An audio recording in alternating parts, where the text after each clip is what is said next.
Morning সবাইকে। সবাই কেমন আছো? আশা করি সবাই ভালো আছো। তো আপনাদের সাথে আমি আজকে আরেকটা নতুন ব্লগ শেয়ার করব। তো আপনারা আমার সাথে থাকবেন, তো ব্লগটি দেখতে থাকবেন। আজকে দেখুন আমি একটা মজার জিনিস তৈরি করেছি, তো আপনারা না দেখলে বুঝতেই পারবেন না কি তৈরি করেছি আমি। তো দেখুন, শুরু হয়ে গেছে আমার জিনিস বানানো। মানুষ যেভাবে লেপ তোশক বানিয়ে দেয়, আমি সেই লেপ তোশকের বদলে ফুল বালিশটি বানিয়ে নিতেছি আজকে ঘরে। আমাকে নিয়ে আমার হাসবেন্ড হাসতেছে। আর একটা না, দুটো বালিশ বানিয়েছি, ফুল বালিশ দুটো বানিয়েছি। তিনটা বালিশ ভেঙে ওর তুলাগুলো দিয়ে একটু বালিশ ভেঙে আরো অল্প তুলা লাগিয়ে ওগুলোর ভিতরে দিয়ে, তো আমি দুটা ফুল বালিশ কমপ্লিট বানিয়ে ফেলবো। তো আপনারা দেখতে থাকুন। আর আমার একটা কথা হয়েছে কি, বড় দুঃখ লেগেছে আমার, যে আমাদের একটা পেঁপে গাছ ছিল। ওই পেঁপে গাছটা এক নাগাড়ে বৃষ্টি হওয়াতে আমাদের গাছের পেঁপে গাছের এই পেঁপেগুলি একবারে ঝরে গিয়েছে। প্রায় অনেকটাই হয়েছে, কিন্তু পেঁপে পেঁপে এগুলি পচে যাচ্ছে আস্তে আস্তে। অনেকটাই দুঃখ লাগছে। আর ওদিকে অনেকদিন আগে একটা পার্সেল অর্ডার করেছিলাম। তো পার্সেলটা কি অর্ডার করেছি আমার মনে নেই। তো গত কালকে সন্ধ্যার সময় পার্সেলটা এসেছে। তো আমি আজকে আপনাদের সামনে ওই পার্সেলটা দেখাবো যে ওটাতে কি অর্ডার করেছিলাম। আমি ছিল অর্ডার করেছিলাম কি, ক্লিনিং, গ্লাস ক্লিনিং। তো ওটা অর্ডার করেছি 1 লিটার, দুটা মিলে 1 লিটার। ওটার দাম বেশি না, 300 কত টাকা দাম। আর বালুন হয়েছে। আপনাদের ভালো লাগলে অনলাইন অর্ডার করে নেবে। তো আপনারা দেখতে থাকুন আমার কমপ্লিট ভিডিওটি। আর আজকে আমি কি না কি রান্না করব আর কি করবো আপনাদের দেখাচ্ছি। তো তারপর এসে গেল আমার হাজবেন্ড বাজার থেকে। আমাদের মিডিল রুমে একটা ফ্যান ছিল না, তো ফ্যানটা লাগাবে। তো ওই এনেছে ফ্যানটা, বক্স থেকে তুলে নিয়েছে।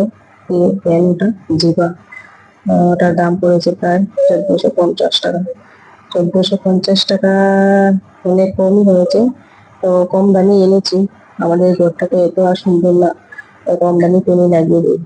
তো ওই ফ্যানটা সিলিং এ ফিটিং করে দেবে। ও আবার অল্প ইলেকট্রিকের কাজ জানে, তো আমার কিছু পয়সা ওখান থেকে বেঁচে যায়। বেঁচে গেলে ওটা দিয়ে কি করবো ওটাই ভাবতেছি। ও আবার হেসে বলবে তোমার তো 200 টাকা বেঁচে গেছে, আনলে তো 200 টাকাও লাগবে, তো এখন কি করবে?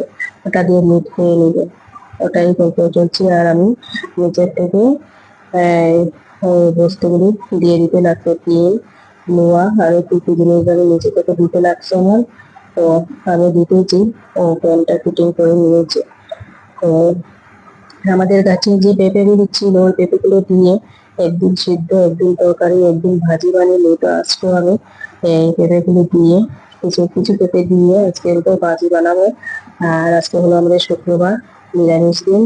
তো রান্না করতে অনেকটা লেট হয়ে যাচ্ছে। তো রান্না তো করতেই হবে, ফ্যানটা লাগাতে অনেক লেট হয়েছে। দেখুন আমাদের ফ্যান লাগিয়ে গেছে, কেমন লাগছে, ঝুলে আছে। তো লাইনটি দিয়ে এটি ছাড়িয়ে নেবো এবার। আর রান্নাঘরে গিয়ে আবার চা বানাতে হবে। রুটি তো বানাই নাই, তো আজকে কি করবো, রুটি গুলে জল দিয়ে গুলে আমি খাওয়ার মধ্যে আজকে রুটি বানিয়ে দেখাবো আপনাদের। তো আপনারা ওরকম খান কিনা জানি না, তো আমি আজকে বানাবো, আপনারা দেখবেন। আর ওদিকে কুকারে আমার মেয়ের সিদ্ধ ভাত তৈরি হচ্ছে। সিদ্ধ হয়ে গেলে গুন্ডা করে ওকে খাইয়ে দেবো। আর খাওয়াতে অল্প তেল দিয়ে, তো আমার এই আটা আটা দিয়ে রুটিটা বানাবো আজকে আমি। রুটি বানাতে অনেকক্ষণ সময় লাগে। তো আমি রুটি কোন সময় বেলবো, কোন সময় ভাজবো আমি জানি না, তো অনেকক্ষণ লেট হয়ে যাবে। তো শর্টকাটই বানিয়ে নিচ্ছি, তেল দিয়ে হয়ে যাবে তাড়াতাড়ি। তো এটাই খাই আমরা রুটি বেশিরভাগ, আমাদের সময় নাই, এটাই খেতে থাকি। তো আপনারা দেখতে থাকুন আমার এই রুটি বানানোটি। আপনার যদি পছন্দ লাগে আপনারাও বানিয়ে নেবেন, একবার করে দেখবেন কিরকম লাগে। পাতলা করে বানালে ভালো হয়, তবে আমি পাতলা করছি না, একটু ভালো করে দিয়েছি। তো রান্না হতে হতে প্রায় 2টা 3টা বেজে যাবে। খেতে খেতে 4টাও বাজে, 3টাও বাজে, 3:30টাও বাজে।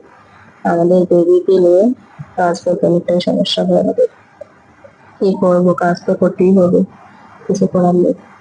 তো আর ও ফ্যানটা ফিটিং করে ওদিকে আবার মোচাটি বেছে দিয়েছে আমাকে। আমি এগুলো কেটে নিয়েছি, মোচা দিয়ে ভাজা বানাবো। আর সবগুলো সবজি দিয়ে তো সবজি বানাবো। আর সবজি বানানো শেষ হয়ে গেলে আমার মেয়েকে, আমার সবজি খাবো না, তো ওর জন্য আবার অল্প পনির বানাবো, পনির তরকারি। তো পনির তরকারিটি বানাই নেবো, আমার রান্না শেষ। তো আজকে আমি আপনাদের সঙ্গে এই ব্লগটা শেয়ার করছি। আপনারা ভালো লাগলে আমাকে একটা,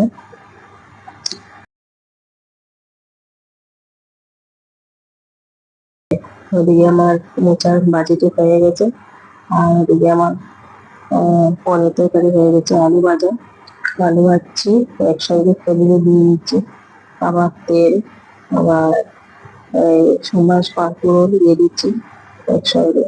আহ, শেষ হয়ে গেলে আমার রান্না কমপ্লিট হবে। স্নান টান করাবে হলে ওদেরকে, নিজে স্নান টান করে তারপরে গিয়ে খাওয়া দাওয়া হবে। খাওয়াটা আপনাদের শেয়ার করতে পারছি না। তো দেখুন, আমার পনির তরকারি প্রায় রেডি হয়ে গেছে। কেমন হয়েছে আমাকে জানাবেন। আর এদিকে আমার মোচার ভাজাটাও তৈরি হয়ে গেছে। তো প্লিজ দয়া করে আমার RRB চ্যানেলটিকে লাইক, সাবস্ক্রাইব করবেন ও বেল আইকনটি অন করে দিবেন। ধন্যবাদ।